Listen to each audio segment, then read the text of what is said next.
Olá, sejam bem-vindos. Eu sou André Sobreiro e esse é o 26º encontro para estudo do livro Céu e Inferno. Vou convidá-los para os nossos movimentos iniciais. O movimento inicial é o de interiorização.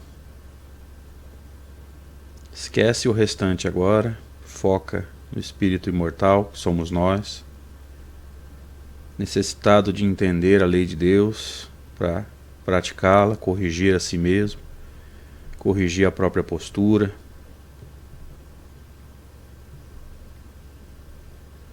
Amigo Jesus, amigos espirituais, muito obrigado por essa oportunidade, por estarmos aqui, Senhor, mais uma vez, buscando o conhecimento que liberta, como Tu nos ensinaste, dizendo que a verdade nos libertaria se nós a conhecêssemos. Obrigado às presenças espirituais, aos amigos que nos têm ajudado tanto no percurso desse desafio, que é mais um estudo do pensamento de Kardec. Obrigado aos nossos anjos guardiães, esses amigos espirituais que tutelam por nós, algumas vezes por muitas encarnações. Que nós consigamos juntos, Senhor, encarnados, desencarnados, facilitador, os amigos que nos acompanham, produzir um material que vale a pena, que seja produtivo, proveitoso, mas que não deixe de ser prazeroso. E é nessa expectativa, Senhor, que nós te rogamos permissão, através dos teus homens de confiança, para mais um encontro. Que assim seja. Graças a Deus. Gente, obrigado a todos vocês que têm acompanhado esse estudo. Eu rogo a Deus que, de alguma forma, retribua a bondade de vocês conosco. Quero agradecer também os nossos amigos da rádio Deus Conosco, que têm veiculado esse estudo já há algum tempo na sua programação. Eu agradeço e peço a Deus que proteja e abençoe os ouvintes e cada trabalhador da rádio, para que o trabalho prossiga, né? Trabalho de esclarecimento e de busca de nós mesmos. Hoje nós estamos iniciando um novo capítulo da obra de Kardec, especificamente do Céu e Inferno. Eu vou dividir tela nesse momento. Deixa eu só tirar o banner da frente aqui. Nós estamos iniciando o terceiro capítulo da primeira parte que Kardec chamou de O Céu. Lembre-se, nós estamos ainda na primeira parte, que ele chamou de doutrina, como nós vimos na introdução, no primeiro encontro.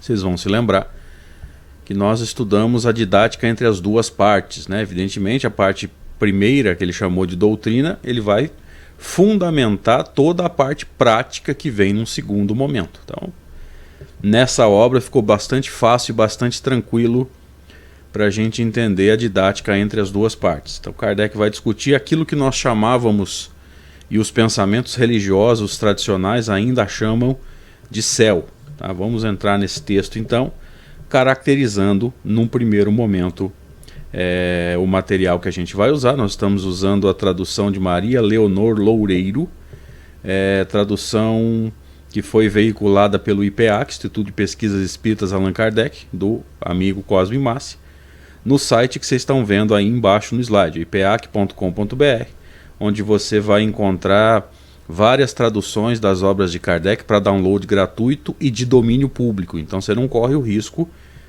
de cair no erro chamado pirataria, né? As obras são de domínio público, você pode ficar muito tranquilo com relação a isso.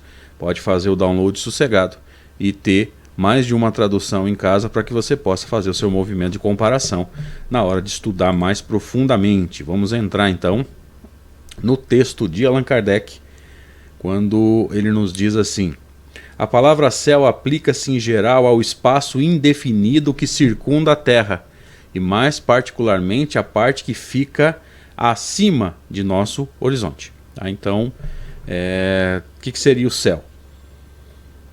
Num sentido geral, tudo que circula o nosso planeta, nós chamaríamos de universo. Tá? Lembre-se o que Allan Kardec trabalhou no livro dos médiuns, né? Que em termos de universo, a gente não pode ficar pensando em para cima, para baixo, para a direita, para a esquerda, para frente, para trás, porque no universo tudo gira constantemente e muda de posição. Então, se nós estivermos nessa maneira de pensar, né, a minha frente, atrás de mim, a minha direita, a minha esquerda, nas diagonais, acima e abaixo de mim, nós estamos exteriorizando noções internas. Tá? Eu me oriento dessa forma, a minha frente, atrás de mim, enfim, aquilo que nós já citamos, né? Mas são noções internas. Tá? No universo não se pode pensar dessa forma porque tudo gira o tempo todo, tudo muda de posição. O que estava à sua direita daqui a pouco vai estar à sua esquerda. Então veja que isso é uma noção interna para a gente se orientar em termos de plano físico. Okay? Então, voltando para o texto aqui, para a palavra céu em geral, aplica-se ao espaço indefinido que circunda a Terra em qualquer direção. Veja, generalidade. Tá? Mais especificamente, mais particularmente, a parte que fica acima de nosso horizonte, ou seja, daqui para cima. Tá? E aí ele começa a entrar no conceito religioso, né? Segundo a teoria do geocentrismo, a Terra seria o centro de um universo, daqui para cima seria o céu, daqui para baixo o inferno. Veja que ele vai saindo gradativamente desse conceito mais geográfico, mais científico, e vai entrando gradativamente no pensamento religioso tradicional. Vem do latim coelum, se a pronúncia estiver errada, vocês me perdoem, formado do grego colos, oco, côncavo, lembra-se?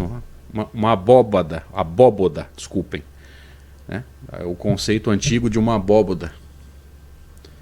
Côncavo, porque o céu parece aos nossos olhos, desculpem, uma imensa concavidade. Lembra da teoria da abóboda azulada? Vocês já devem ter ouvido isso muitas vezes, como eu também ouvi. Os antigos acreditavam na existência de vários céus superpostos, compostos de matéria sólida e transparente, formando esferas concêntricas cujo centro era a Terra. Então veja que essa teoria que muitos espíritos trabalham hoje, ela vem de muito tempo, de que a Terra seria o centro do universo e esse tal de céu seria uma série de faixas vibratórias que ele vai chamar aqui de céus superpostos. A própria Bíblia trabalha com esse conceito, se eu não me engano, para os judeus existia 7 céus e muitos expositores espíritas trouxeram esse conceito, tentando confirmar a obra de alguns espíritos, né, das regiões, das zonas vibratórias, o que para a doutrina espírita não tem fundamento, como nós vamos ver aqui. Tá? Compostos de matéria sólida e transparente. Parece que eu estou vendo a teoria de alguns espíritos nessas crenças antigas que não tem fundamento para a doutrina espírita, formando esferas concêntricas cujo centro é a Terra, o planeta, ou seja, o geocentrismo. E ele prossegue. Essas esferas girando em torno da Terra arrastavam consigo os astros que se encontravam em seu círculo, ou seja, cada um desses círculos concêntricos teria lá os seus astros, uns mais próximos, outros mais distantes da Terra. Então veja que esses círculos envolvem também uma condição e uma crença mais geográfica também. Tá? E Kardec prossegue. Essa ideia, devida à insuficiência dos conhecimentos astronômicos, foi a de todas as teogonias que fizeram dos céus assim escalonados os diversos graus de beatitude. Veja, agora ele vai conectar esses céus superpostos ou sobrepostos, né, um em cima do outro, esferas, com essa crença religiosa. Ou seja, já que se acreditava que o céu era dividido em regiões, né, esses círculos, relacionou-se isso com regiões de beatitude, ou seja, quanto mais alto, mais puro ou mais santificado seria o ser que habita aquela região. Olha o que ele vai dizer agora. O último era a morada da suprema felicidade. Parece que eu estou vendo a teoria de alguns espíritos aqui, gente. E a gente vai entender que isso não tem fundamento para a doutrina espírita. Finalmente a gente vai ter provas concretas de que esse céu dividido em círculos vibratórios não tem fundamento para a doutrina espírita. Segundo a opinião mais conhecida, havia 7. Daí a expressão estar no sétimo céu para exprimir uma bem-aventurança perfeita, ou seja, o sétimo céu seria a morada dos seres mais felizes, mais bem-aventurados, como nos diz aí o texto de Kardec. Lembre-se que o 7 é um número importante para algumas culturas, por exemplo, o próprio judaísmo, né, que escreveu a Bíblia, escreveu os textos bíblicos. O 7 seria o número da plenitude, do ciclo completo. Então o sétimo céu seria lá o fechamento de um ciclo de evolução onde o ser estaria já em condições de ser perfeitamente feliz, ok? Os muçulmanos admitem 9 céus. Em cada um deles aumenta a felicidade dos crentes. Então, conforme você vai galgando esses degraus, você vai se tornando cada vez mais feliz, ou vice-versa, né? Quanto mais feliz, mais alto o seu degrau. O astrônomo Ptolomeu contava 11, dos quais o último era chamado Empírio. E tem 2 observações que nós vamos trazer daqui a pouquinho, por causa da resplandecente luz que aí reina. Então vamos para as observações. Ptolomeu, deixa eu só mudar aqui para todo mundo poder enxergar. Ptolomeu vivia em Alexandria do Egito no 2º século da era cristã. E a palavra empírio vem do grego pur ou pir, fogo. Tá? Lembra da pirofagia, da pirogenia. O piro é o prefixo que vai designar o fogo. Tá? Então aqui tem um contexto histórico que Kardec nos trouxe. Né? O astrônomo Ptolomeu contava 11, dos quais o último era chamado de empírio, fogo relativo ao quê? À luminosidade relatada com relação a essa região. Kardec prossegue: ainda hoje é o nome poético dado ao lugar da glória eterna. Veja que ainda se usava no tempo de Kardec o termo empírio para se falar sobre esses lugares de glória. Aí eu desconhecia esse termo até estudar esse texto aqui. A teologia cristã reconhece 3 céus. O primeiro é o da região do ar e das nuvens. O segundo é o espaço onde se movem os astros. O terceiro, além da região dos astros, é a morada do Altíssimo, a morada dos eleitos que contemplam Deus frente a frente. Então Kardec vai fazer aqui para nós um relato da crença no céu para a maior parte dos teólogos cristãos. Né? O primeiro céu é a região do ar e das nuvens, então vai até as nuvens mais ou menos. Segundo, é onde se movem os astros, estaria das nuvens para cima. E o terceiro é além dos astros. Então em algum momento acabaria os astros. Veja que isso não tem fundamento para a nossa ciência. Tá? A ciência já provou que o universo ele é ocupado por astros e não há vácuo, né? Não há espaços vazios. E claro que tem muita coisa para ser descoberta ainda, mas essas informações não têm fundamento para a nossa ciência hoje. Tá? Então, para cima da região dos astros estaria o eleito, o Altíssimo, Deus, né? E os eleitos, aqueles que o contemplam cara a cara, né? Aqueles que têm acesso a Deus diretamente, vamos dizer assim. De acordo com esta crença que se diz que Paulo foi transportado ao terceiro céu, ou seja, aquele onde estava Deus. Tá? Ele vai relatar isso em uma das suas cartas, né? Um desdobramento, uma emancipação que ele teve. Ele vai narrar isso em uma das suas cartas. Tá? Vamos entrar no item 2. As diferentes doutrinas referentes à morada dos bem-aventurados repousam todas sobre o duplo erro de que a Terra é o centro do universo e que a região dos astros é limitada. Então aqui Kardec começa a entrar em doutrina espírita. As diferentes doutrinas referentes à morada dos bem-aventurados repousam sobre o duplo erro.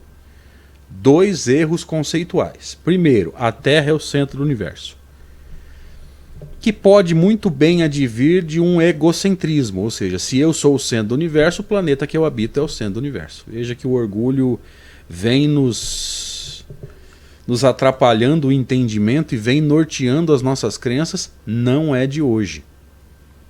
A gente achava que o centro do universo era o planeta que a gente habitava, ou seja, muitas vezes a gente achava que por eu estar aqui ou por nós estarmos aqui, o planeta que a gente habita é o centro do universo. Ou seja, daqui para cima é tudo céu, daqui para baixo é tudo inferno. Então esse é o primeiro erro. Vamos voltar para o texto aqui. Aqui. E o segundo erro é que a região dos astros é limitada. Como nós dissemos, a região dos astros ela não é limitada. O universo é composto de galáxias, conglomerados, que é o nome que a ciência dá à reunião de galáxias, nebulosas, enfim, todas elas compostas por astros, sistemas, estrelas e o seu conjunto de planetas girando ao redor, e não há limitação para isso, né? E aí a doutrina espírita vai nos ensinar que todos os planetas são habitados. Aqueles que ainda não são habitados fisicamente ou já não são habitados fisicamente é porque o são espiritualmente. Então, aonde não há condições de reencarnar ainda, lá nos mundos bem primitivos, já há vida espiritual. E no mundo dos espíritos puros é o outro extremo, né? Já não se reencarna mais, mas ele é habitado por espíritos puros. Só que justamente por ser puros, eles não ficam presos ao planeta. Por não ter que reencarnar, por não ter que abraçar corpos físicos, eles não estão presos no planeta, segundo os relatos dos espíritos. Além desse limite imaginário, que todas colocaram esse domicílio afortunado e a morada do Onipotente, a morada de Deus. Ou seja, além dessa região onde habitavam, onde ficavam, onde permaneciam os astros, estaria Deus. Então, um universo dividido em 3 faixas. Aqui o ar e as nuvens, os astros e Deus acima dos astros. Lá no limite entre os astros e a região habitada por Deus, começaria então essa morada dos bem-aventurados. Singular anomalia que coloca o autor de todas as coisas, aquele que governa todas, nos confins da criação. Não um Deus onipresente, mas um Deus que está numa região distante. Em vez de colocá-lo no centro de onde a irradiação do seu pensamento podia se estender a tudo. Olha só, não o Deus onipresente. O que é onipresente? Ele está em todos os lugares. Mas um Deus limitado a uma região distante. Ao invés de trazê-lo para a Terra, mesmo dentro dessa crença, vamos entender bem esse raciocínio. Ainda que a Terra fosse o centro do universo, você teria que trazer Deus para o centro, para onde o seu amor pudesse irradiar para todos os lados. Não, colocam ele na extremidade, o que não tem fundamento lógico, não é apenas doutrinário, é fundamento lógico também, né? A ciência, vamos começando o item 3. A ciência, com a inexorável lógica dos fatos e da observação, levou suas luzes até a profundeza do espaço e mostrou o vazio de todas as teorias. Então, a ciência desmentiu todas elas. Os 11 céus de Ptolomeu, os 9 de não sei quem, os 7 de não sei quem, os 3 da teologia cristã, tudo foi desmentido. O limite da zona que continha os astros, tudo foi desmentido pela ciência. A ciência vem trazer luz. Então, quando Kardec vai comentar, eu vou associar informações, tá?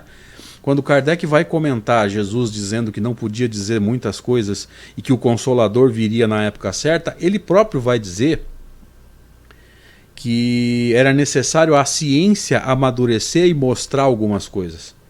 E talvez a ciência que estuda, né, o universo, a chamada, me fugiu o termo agora, uma péssima hora para esse termo resolver escapar, né? Astrologia, astronomia, a gente se confunde. A chamada astronomia talvez seja a maior prova de que era necessário amadurecer o pensamento científico para que a própria fala do Cristo fizesse sentido, porque sem as revelações da chamada astronomia, pensar em há muitas moradas na casa do Pai como sendo um Deus universal, não faria sentido. Então a astronomia é uma das, né, evidentemente, grandes provas de que era necessário o amadurecimento científico para que a gente pudesse entender aquilo que Jesus veio nos dizer há 2000 anos atrás. E voltando para o texto, Kardec diz assim: a Terra não é mais o eixo do universo. Veja que ele trabalha o eixo como sendo o centro. E a própria ciência, né, a mecânica, vai nos dizer que o eixo é um ponto central ao redor do qual gira uma estrutura. Mas um dos menores astros rolando numa imensidão. Na verdade, a gente poderia pensar em infinitude. Não é apenas uma imensidão, é um infinito. Então é o menor dos menores. Quase insignificante. Não dá para chamar de insignificante, mas a gente precisa ter essa noção. É muito pequeno, é muito limitado. E não é o centro do universo. O próprio Sol, nosso astro, né, que carrega consigo um número de planetas, não é mais do que o centro de 1 turbilhão planetário. Só na nossa galáxia tem milhões, talvez bilhões de sóis, todos eles carregando o seu turbilhão. E aqui ele vai usar a mesma linguagem do turbilhão planetário que foi usada por Santo Agostinho no Evangelho segundo o Espiritismo, caracterizando para aqueles que estavam em dúvida que o turbilhão planetário nada mais é do que aquilo que nós chamamos de sistema solar. As estrelas são inúmeros sóis em torno dos quais circulam mundos incontáveis. Alguns sistemas têm mais, outros têm menos, mas todos os sóis têm planetas girando ao seu redor, separados por distância somente acessíveis ao pensamento, embora nos pareçam tocar-se. Então perceba comigo aqui que a distância entre esses sóis hoje, né, 160 e tantos anos depois de Allan Kardec, a gente já consegue ter uma noção do que é, uma noção muito superficial, mas já dá para a gente começar a pensar no que é essa distância, né?